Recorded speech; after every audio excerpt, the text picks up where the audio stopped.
vamos a pasar a la última fase de la jornada de hoy, que es la mesa redonda, donde están todos los ponentes y además se incorpora la directora general, porque hay algunas preguntas que han hecho ustedes, bueno, que corresponde su contestación a la directora. Ahora, ¿vale? Bueno, yo voy a empezar a pasar. Estas son todas las preguntas, ¿no hay ninguna más?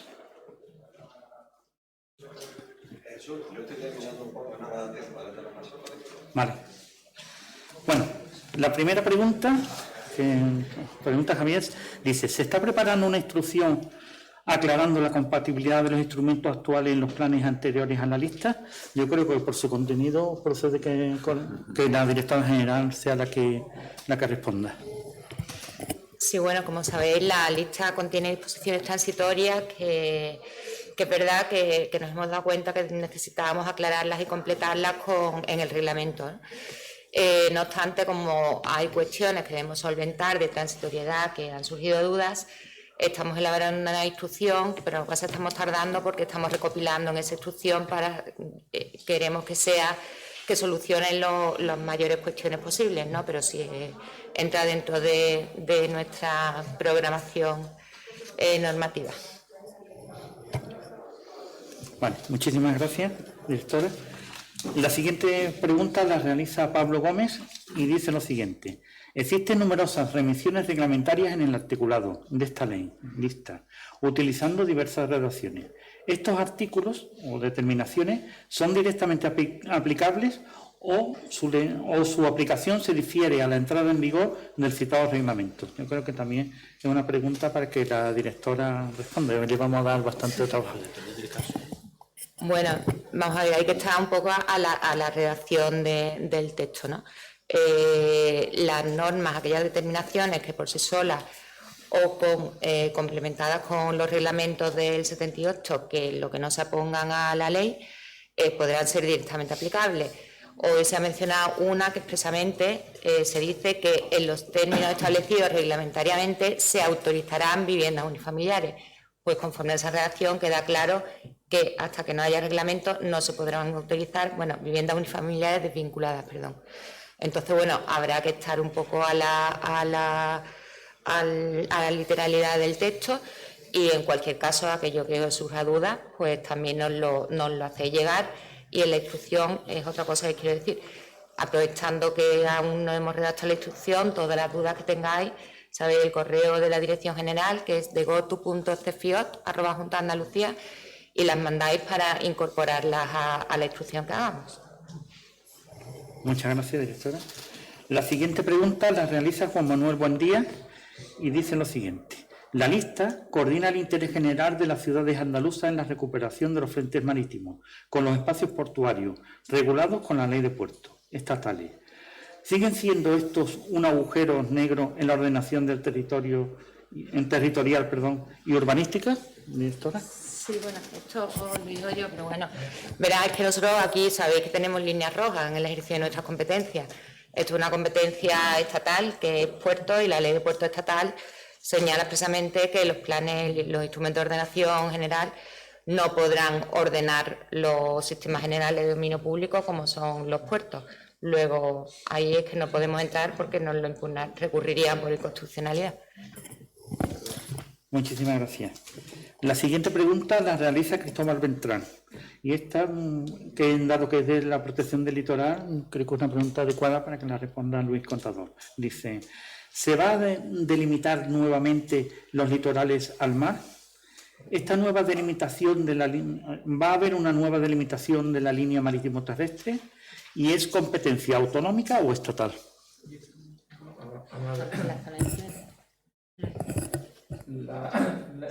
Todo lo que hagamos en materia de protección del litoral tiene que ser en el marco de la legislación en materia de costa, evidentemente.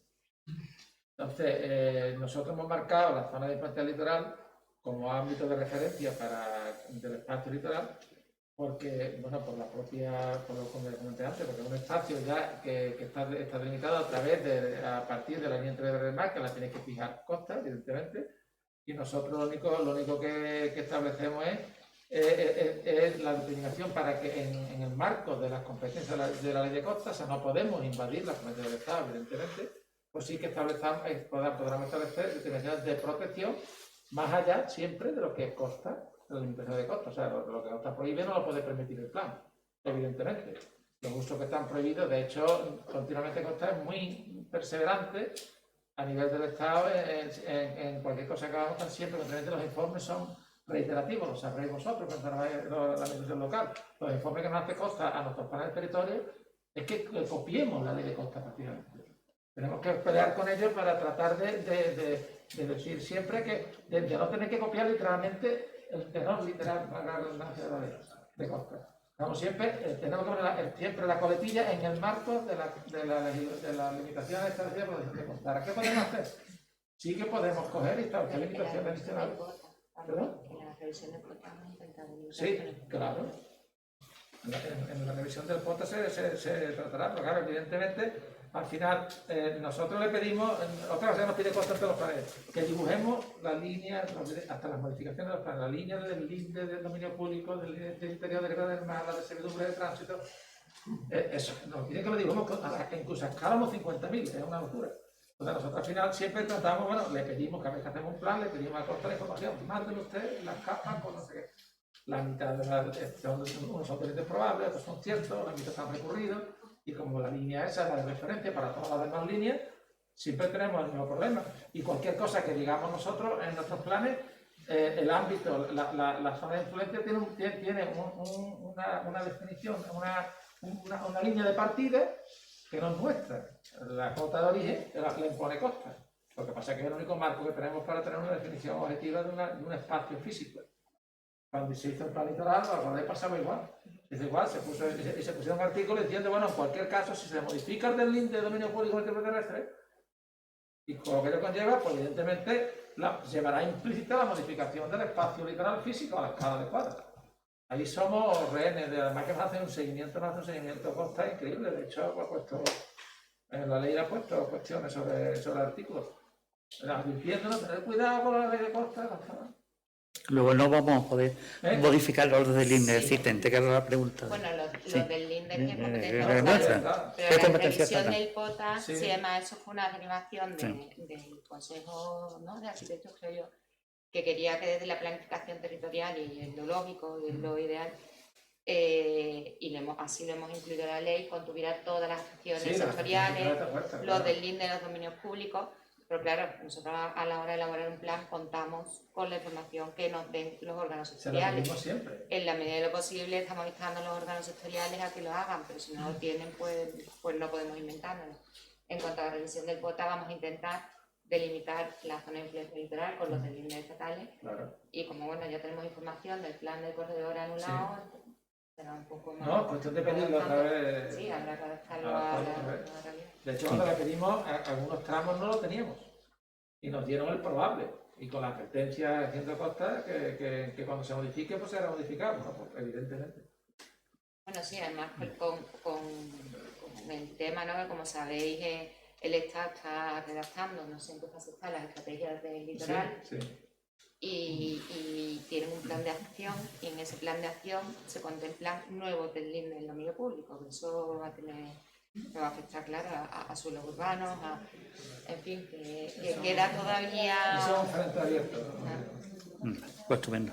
Muchas gracias.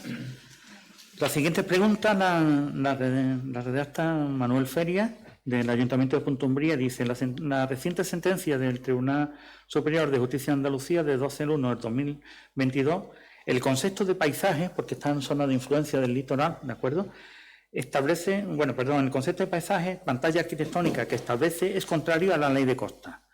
¿Cómo vas a tratar la lista y su reglamento tal cuestión? Esa, Luis, puede ser una pregunta también para ti. Yo no la conozco. Sí.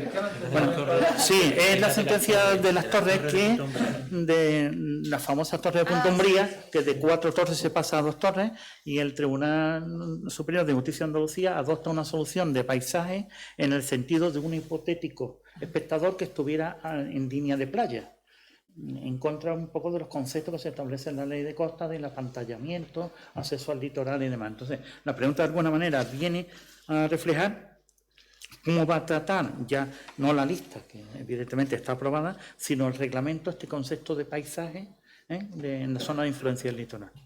Pues eso, el reglamento no va, lo que aborda el reglamento es...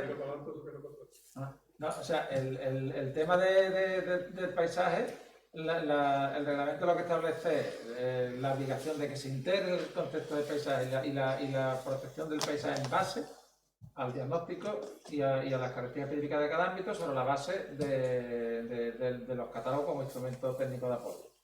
El hecho concreto de una sentencia que diga cómo se define el concepto de paisaje en función de la percepción desde un determinado punto de vista o el apantallamiento en el marco de la ley de costas, eso estaba esencialmente vinculado para evitar que se fraccione la accesibilidad al paisaje, que es el concepto de que en la zona de influencia se evite el apantallamiento con edificaciones. Por eso se iban haciendo, no se hacían paralelos a la costa del mar, sino siempre perpendiculares. Como pasaba por la lanterna, por para el acceso y facilitar el acceso. Eso evidentemente es una limitación, eso establece la ley de costa. El plan lo incorpora, la ley lo incorpora evidentemente como medida de preservación del litoral garantizar la accesibilidad, como es obvio. Como decía la LOGUA, lo dice la lista, lo dicen todas las leyes, porque además va en consonancia con la ley de costas, que nos lo vuelve a decir Costa, no lo vuelve a decir continuamente. Cada vez que se informe de que el tema de la accesibilidad, el apantallamiento, evitar el apantallamiento. Ahora, el concepto de la influencia de esta sentencia, no sé.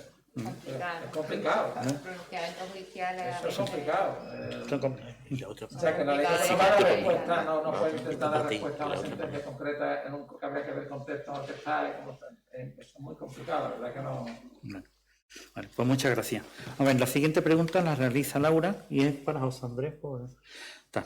¿Cómo resolver cuestiones pendientes de desarrollo reglamentario, dada la entrada en vigor de la ley, en aquellas cuestiones que dependen de ese desarrollo y cómo se interpretan estas?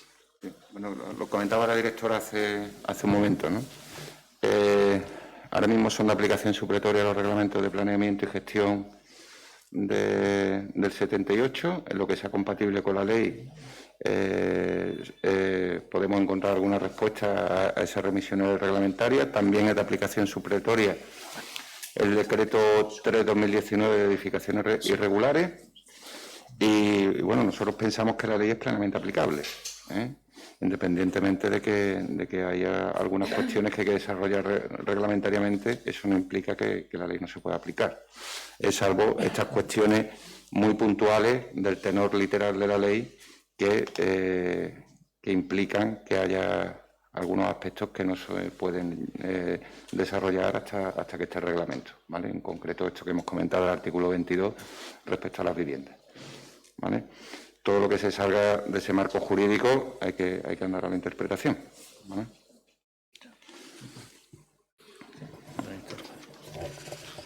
Muchas gracias, Andrés. Vamos a ver. La siguiente pregunta es de José Antonio Pérez y puedes responderle, Antonio, por el contenido del cual se trata la pregunta. ¿Puede tramitarse una modificación que afecta a la ordenación pormenorizada de un PGO anterior a la lista? ¿Y cuál sería su procedimiento? Pues, como he dicho antes, depende del tipo de actuación de transformación urbanística o de actuación urbanística que queramos hacer. Lo único que está prohibido por la ley es las actuaciones de nueva urbanización, las nuevas actuaciones de nueva urbanización que no sean en suelo urbanizable, sectorizado o no sectorizado del planeamiento anterior. Entonces depende. Primero tenemos que pensar en qué tipo de actuación urbanística vamos a plantear y luego miraremos el instrumento.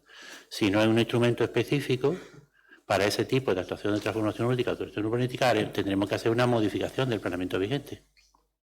¿Vale? Pero la pregunta siempre la tenemos que hacer qué tipo de actuación queremos hacer.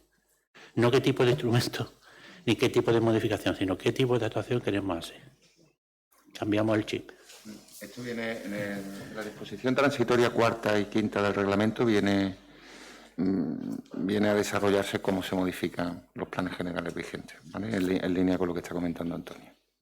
Sí, en definitiva son nuevos crecimientos, pues entonces no se pueden hacer ahora mismo hasta que haya plan general de ordenación municipal. Si no hay nuevos crecimientos, porque ya está delimitado por el plan vigente, como han dicho, suelo urbanizable, sectorizada o incluso no sectorizada, pero requerida, como ya se ha explicado antes, la propuesta de limitación por el artículo 25. Vale, estupendo, muchísimas gracias. La siguiente pregunta dice, antecedente, PEGO de 2005 conforme a la LOUA. Es un sector de suelo urbanizable ordenado que tramita su plan parcial. Sobre el sector se tramita una modificación de PEGO para introducir nuevas tipologías edificatorias y modificar la ordenación que se había aprobado en el plan parcial, que se ha quedado parado desde entonces, desde el año 2009. Ahora quieren volver a modificar la ordenación. ¿Qué hacer si se mantienen los parámetros urbanísticos de desarrollo que marca el plan vigente? Pregunta número 1. 2. ¿Qué hacer si quieren modificar los parámetros urbanísticos de densidad, edificabilidad y tipología? Y tercero, en este caso el desarrollo de este sector quedaría desvinculado del suelo urbano mientras no se desarrolle el plan parcial que le da continuidad. ¿O se establece alguna limitación para su desarrollo por estas circunstancias? Antonio, yo creo que esto es para ti. Pues, básicamente tenemos una ordenación detallada aprobada. Consecuencia de una modificación, consecuencia de lo que sea, tenemos una ordenación aprobada no ejecutada, lo que estamos hablando. ¿Queremos modificarla? Pues volvemos a la misma. ¿Qué tipo de actuación urbanística supone lo que queremos hacer? ¿Queremos actuar sobre parcelas de la ordenación? ¿Queremos actuar sobre todo el ámbito de la actuación? Pues depende del alcance de la actuación, pues habrá un instrumento o una modificación de la ordenación detallada que está aprobada. Pues depende del alcance. La pregunta siempre hay que hacerla en función de lo que queremos hacer. Si queremos cambiar la ordenación, estaríamos haciendo una modificación de la ordenación detallada de la totalidad del ámbito, pero vamos, igual lo que estamos planteando es una nueva ordenación detallada, digámoslo así. Bueno, pues si estamos hablando de una nueva ordenación detallada, pues el procedimiento de la actuación de transformación urbanística de nueva urbanización sobre una ordenación anterior, no ejecutada, ¿no? Depende del caso. Vale. Muchísimas gracias, Antonio. La siguiente pregunta la realiza Carlos Rodríguez Suárez y dice lo siguiente. ¿Seguirá en vigor el anexo al reglamento de planeamiento de la Ley del Suelo del 76 hasta la entrada de la aprobación del nuevo reglamento de la lista? Bueno, el reglamento del 76 no, pero el del 78 sí. Bueno, dice de la Ley del Suelo del 76. Vale, sí. Lo dice correctamente. Claro, sigue en vigor, o sea, en vigor está en el reglamento y está en vigor el artículo 17 de la LOUA, mientras que no se desarrolle temporalmente, sigue en vigor en aquello que no contradizca a la lista, ¿vale? Y una vez que se apruebe el reglamento, pues el reglamento dejará de funcionar y estaremos con el reglamento de la lista que ahora mismo está en información pública hasta hoy, incluido hoy, creo, ¿no? ¿José Andrés? Hoy es 2, mañana es el último día, sí. En información pública. Pues muchísimas gracias por la aclaración. Y por último, José Manuel Coronel hace la siguiente pregunta sobre los usos ordinarios. 1. ¿Central hortofrutícola es un uso ordinario o extraordinario? ¿O es un uso logístico? Eso la directora quizás sí, bueno, pueda el reglamento. Sí. Bueno, que sea un uso logístico o no significa, podrá ser ordinario o extraordinario dependiendo de la determinación del reglamento, ¿no? Aquí está mirando ahora mismo el artículo 28.4, pues se define que son actividades complementarias de primera transformación, que diciendo que se entienden aquellas que se dan apoyo a las explotaciones necesarias para realizar actividades de almacenamiento, manipulación, preparación y envasado de productos del sector primario, siempre que no requiera la implementación de medios técnicos extraordinarios que lo asimilen a la producción industrial. ¿Vale? Entonces, bueno, pues si cumplen estas reglas, pues será uso ordinario y si las tienen, pues será uso extraordinario. Muchas gracias. Y la siguiente pregunta, bueno, también está relacionada también con el suelo rústico y es relativo a los alojamientos temporeros, que aquí en la provincia es un tema importante. Dice José Manuel Coronel en su pregunta, alojamientos temporeros. Según el reglamento, debe no existir suelo urbano para sistemas generales o dotaciones para poder albergarlas. Sí, eso es una cuestión que ayer tuvimos una reunión con la Federación Andaluza de Municipios y Provincias, ¿no? Que nos pusieron de manifiesto algunas propuestas y alegaciones antes de terminar el plazo. Y es verdad que nosotros, o sea, la idea de establecer este límite o esta previsión, ¿no?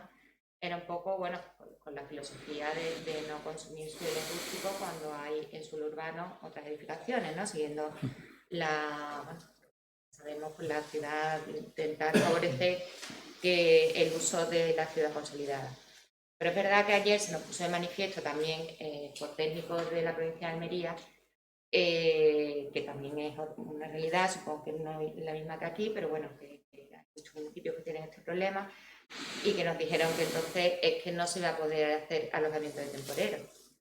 Claro, pues todas estas cosas, estos foros nos vienen muy bien. Oye, pues verdad, si tenemos la idea de resolver un problema, resulta que vamos a hacer lo contrario, después de haber hartado, no tiene sentido. Entonces ahí vamos a cambiarlo y bueno, y desde aquí de Huelva, si también queréis aportar en ese sentido, verás, más experiencia que en Huelva y en Almería, creo que nosotros no la tenemos, por lo cual todo lo que podéis aportar y que, bueno, que establezcamos pues normas que sean aplicables y que sean realistas.